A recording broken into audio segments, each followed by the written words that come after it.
देखिए बच्चों, इस क्वेश्चन में हमें क्या करना है, unknown values x1, x2, x3, x4 इनकी वैल्यू फाइंड करनी है। ठीक है, तो देखिए इस टेबल में हमें क्या दिया हुआ है। इस टेबल में हमें क्लास इंटरवल दिए हुए हैं और क्या दिए हुए हैं, फ्रीक्वेंसी। और इस फ्रीक्वेंसी की साइड में ये जो कॉलम है इसमें हमें क्यूमुलेटिव फ्रीक्वेंसी दी हुई है। ठीक है, तो देखिए बच्चों, आपको मालूम होगा ये जो क्यूमुलेटिव फ्रीक्वेंसी है वो कैसे बनाते हैं। फ्रीक्वेंसी की हेल्प से क्या बनाते हैं, क्यूमुलेटिव फ्रीक्वेंसी बनाते हैं। ठीक है, अब देखिए हमें इसमें क्या करना है, इस टेबल में x1, x2, x3 और x4 की वैल्यू फाइंड करनी है। तो देखो सबसे पहले हमें x1 की वैल्यू फाइंड करनी है।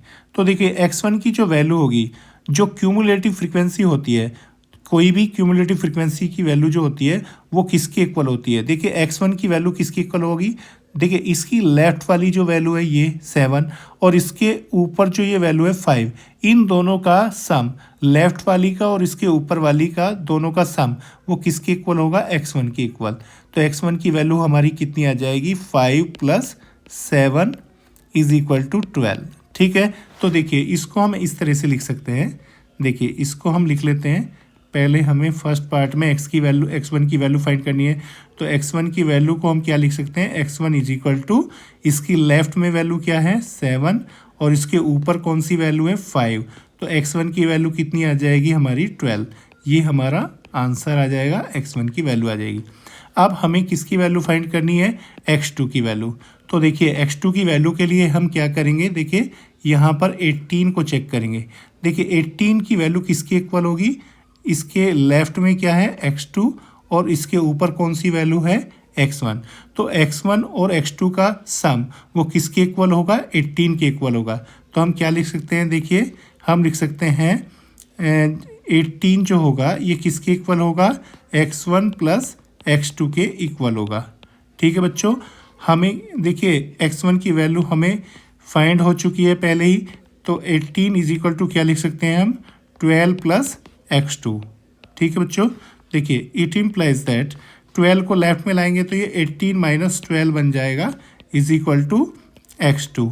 ठीक है, इट इम्प्लाइज दैट 18 - 12 कितना आ जाएगा, 6 = x2। ठीक है, इट इम्प्लाइज दैट x2 = 6। तो देखो बच्चों x2 की वैल्यू कितनी आ जाएगी हमारी, ये 6 आ जाएगी। ठीक है, बात समझ में आ गई। अब हमें किसकी वैल्यू फाइंड करनी है, x3 की। तो देखो बच्चों x3 की वैल्यू कैसे फाइंड करेंगे, x3 की वैल्यू हमारी यहाँ पर है, ये रही। तो देखिए ये वैल्यू किसके इक्वल होगा, इसकी लेफ्ट में क्या है 5, इसके ऊपर क्या है 18। तो 5 और 18 का सम करेंगे तो ये क्या बन जाएगी, x3 की वैल्यू बन जाएगी। ठीक है, तो देखो x3 की वैल्यू को हम लिख सकते हैं, x3 की जो वैल्यू होगी किसके इक्वल होगी, लेफ्ट में क्या है 5, इसके ऊपर क्या है 18। तो 18 + 5 ये कितना आ जाएगा 23। तो x3 की वैल्यू हमारी 23 आ जाएगी। अब हमें x4 की वैल्यू फाइंड करनी है। x4 की वैल्यू कैसे फाइंड करेंगे, देखो x4 की वैल्यू फाइंड करेंगे 30 से इससे। तो इसकी लेफ्ट में क्या है x4, ऊपर क्या है x3, इन दोनों को प्लस करेंगे x3 को और x4 को, तो वो किसके इक्वल बन जाएगा 30 के इक्वल। तो हम इसको लिख सकते हैं, देखिए बच्चों हम इसे लिख सकते हैं ये 30 कैसे बनेगा, जब हम x3 को और x4 को प्लस करेंगे। ठीक है, इट इम्प्लाइज दैट 30 = देखिए x3 की वैल्यू हम फाइंड कर चुके हैं 23 + x4।